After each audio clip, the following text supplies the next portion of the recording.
자, 이번 시간에는 세종어제 훈민정음을 한번 풀이해 보려고 합니다.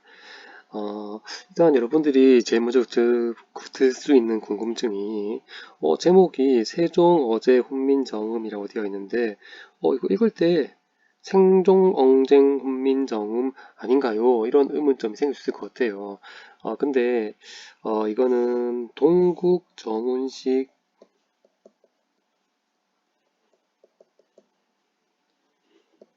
한자음 표기라고 해서 동국정운은 일종의 한자를 읽는 방법을 설명해 놓은 책이거든요. 그 책에 보면은 기본적인 고유어랑 달라요. 한자어에만 해당하는 건데 초중종성을 모두 채워라. 모두 채워서 표기를 한다라고 되어 있어요. 그래서 여기 생종이라고 되어 있지만은 사실은 여기 이응은 소리가 없는 거죠. 가만히 보면은 여기 있는 이응하고 여기 이응이 모양이 달라요. 그래서 요거는 그냥 동그라미 되어 있는 거는 소리가 없이 자리만 채운 이응. 꼭지가 붙어 있는 거는 우리 지금 쓰고 있는 받침 이응. 그래서 세종, 어제, 훈민정음이라고 읽는다고 보면 되겠습니다. 아까 잠깐 말했던 것처럼 동국정오식 한자음 표기는 한자음에만 해당하는 거기 때문에 모든 말들이 다 그렇게 된다 할 필요는 없어요. 예를 들어 뭐 나라 말씀, 받침이 없네? 이거는 한자가 아니기 때문에 받침이 없는 거라고 생각하면 됩니다. 자, 그러면은 내용 같이 볼게요. 자, 제일 먼저 눈에 띄는 게 내용 보기 전에 점이 있다 맞죠? 자, 여러분들이 지난 시간에 우리 중세국어의 기본적인 특징들을 강의를 들어서 알고 있을 것 같은데요. 바로 방점이에요. 방점. 자, 나에는 방점이 있어요, 없어요? 방점이 없습니다. 방점이 없습니다. 방점은 어디에 찍는다? 글자의 왼쪽에 찍거든요. 방점이 없는 겁니다. 자, 방점은 크게 네 가지가 있죠. 평성, 낮은 소리지, 낮은 소리죠. 그 다음에 거성, 높은 소리. 이건 점이 없는 거, 점이 한 개 있는 겁니다. 그 다음 점을 두 개 찍는 상성, 낮은 곳에서 높은 곳으로 올라가는 소리. 그리고 점이랑 상관없이 받침이 있으면은 소리가 자연스럽게 딱 끊어집니다. 그래서 소리가 짧게 끝나는 입성, 이렇게 네 가지 있거든요. 전체 우리가 다 읽어보는 건 좀 너무 힘들 것 같고, 처음에 한 구절만 잠깐 보자면은, 나는 평성이기 때문에 낮은 소리죠. 나. 점이 한 개 있으니까 거성입니다. 자, 점이 두 개 있죠. 말은 어떻게? 말. 그 낮은 곳에서 올라가는 소리고, 길이 좀 깁니다. 싸 없고, 미 올라가 있습니다. 이런 식으로. 아마, 이거 연달이 되면 아마 나라, 말, 싸, 미, 와. 뭐 이런 식이 될까요? 자, 뭐 이런 식으로 읽는다. 실제로 우리가 뭐 읽는 걸 시험 치거나 하지 않기 때문에 여러분들은 기본적으로 방점이라는 것이 있고 점이 찍혀질 때 이론적으로 어떻게 소리한다 정도를 보면 될 것 같습니다. 자, 그러면은 같이 내용을 좀 보도록 할게요. 자, 제일 처음 시작이 나랏인데 우리 현대국어 해석을 보면 알겠지만은 나라 말이 이렇게 되어 있는데 실제로 나라가 관용어다 맞죠? 관용어 뒤에 말을 꾸미는 말인데 여기 나온 요 시옷이 지금으로 친다면 바로 사이시옷이거든요. 사이시옷인데 중세 국어에서의 사이시옷은 의미가 있었어요. 바로 관용격 조사의 기능을 하기도 했습니다. 앞에 말을 관용을 만들어주는 거죠. 요즘을 쓴다면은 의 같은 거죠. 의. 그래서 나라의 말싸미 여기서도 중세국어 표기상의 특징이 드러나는데 말싸미지만은 현대어 풀이 보니까는 말쌈이로 되어 있죠. 말쌈이 뭐가 다릅니까? 이어적기라고 있죠. 이어적기라고 있습니다. 현대국어로 본다 표기만 현대국어로 가져온다면은 말쌈이가 되겠죠. 이런 식으로 현대는 끊어적기를 하는데 당시에는 이어적기를 했어요. 의미적으로 본다면은 지금의 어떤 높임의 의미의 말씀이라기보다는 그냥 말이 나라 말이 높임의 의미가 없다고 볼 것 같습니다. 나라의 말이 중국이죠. 중국의 달라. 자, 여기 특이한 게 여기 애도 현대국어랑 다른데 현대국어의 에면은 뭐 어디에 간다라든지 뭐 처소를 나타낸다거나 하는 의미의 어떤 부사적 조사가 될 것인데 여기서는 비교를 나타냅니다. 그래서 이거랑 비슷해요. 중국과 달라.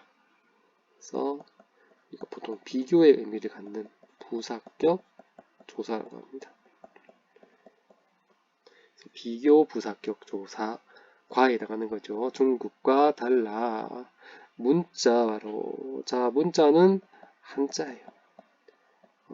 한자와는 뭐와는 서로 서로도 우리가 뭐 의미를 부여해 보자면은 어떻게 바뀌었습니까? 서로가 되었죠. 서로. 지난 시간에 강의 들을 때 봤겠지만은 모음조화라는 게 있어요. 그래서 우리 옛날 조상들이 세상을 음량으로 나누어 설명하는 걸 좋아했었는데 글자도 소리도 음량을 나누어서 설명을 했었거든요. 그래서 같은 경우에는 음이고 같은 경우에도 음이에요. 그래서 음과 음이 모였기 때문에 조화롭다. 그래서 모음조화라고 하는데 이건 어때요?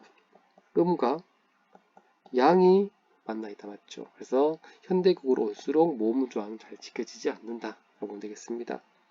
서로 사마띠 이런 표현들이 좀 여러분들 주의해야 될 것 같습니다. 소리를 가지고 유추하기가 굉장히 어렵죠. 사마띠라고 해서 통하지 했었죠. 약간 암기를 해야 될 것 같아요. 내신 시험에서 대비한다면은 서로 사마띠가 서로 통하지 라는 뜻이구나. 통하지 아니할세.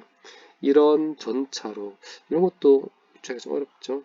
그래서 기억을 해야 되겠죠. 이런 까닭으로 어린 이거는 상당히 자주 물어보는 내용인 것 같아요. 보니까는 어린은 지금처럼 나이가 적다가 아니고 어리석다라는 뜻입니다. 어리석은 백성이 이루고자 뭐 말하는 말이죠. 할 배로 되는데 이거는 이가 줄어든 말이에요. 쉽게 본다면 맞죠? 이가 줄어든 말입니다. 이는 그럼 뭔가? 이는 주격조사예요. 현대구로 본다면 뭐가 들어가요? 이 자리에 가가 들어가야 되죠. 근데 중세국어에는 아직 주격조사 가가 없기 때문에 이로 표기되어 있고 여기 붙어 있습니다. 바가 있어도 마침내 제 뜻을 이런 같은 경우에는 명칭 정도는 알아놔야 되겠죠. 바로 어두 자음군입니다. 어두는 말에 첫머리 나왔죠. 자음은 비읍이나 디귿이 다 자음이고요. 군은 물이 지어 있단 말입니다. 해서 자음이 여러 개가 들어가 있다. 말 그대로 초성에서 여러 가지 자음이 동시에 소리를 낼 수 있었다고 보면 될 것 같아요. 뜻을 싫어. 자, 이런 것도 뜻 유추가 없기 때문에 약간 암기해야 될 것 같아요. 능히 펴지 못할 펴디는 현대국어로 오면서 펴지로 바뀌었죠.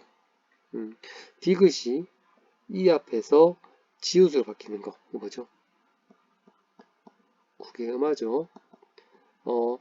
현대국어에서 일어나는 구개음 아닙니다. 현대국어에서는 이미 하나의 형태소 안에서 일어날 수 있는 구개음은 다 일어나 버렸기 때문에 일어나지 않고 중세국어에서 어떻게 본다면 굉장히 긴 시간 동안 역사적인 변화 속에서 하나의 형태소 안에서 이런 식으로 구개음화가 일어나서 현재의 형태가 되었다고 보면 될 것 같아요.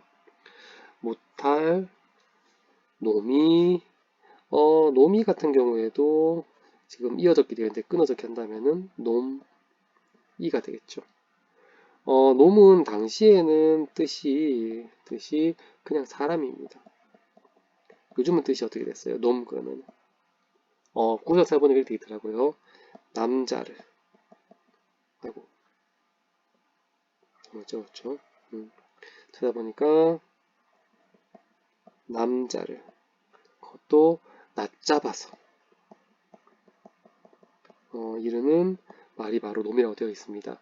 자, 그렇게 보니까는 과거의 사람 안에 남자 그 중에서 낮잡아서 말할 만한 그런 남자를 포함한 다양한 사람들이 여기 다 포함되지 않았죠.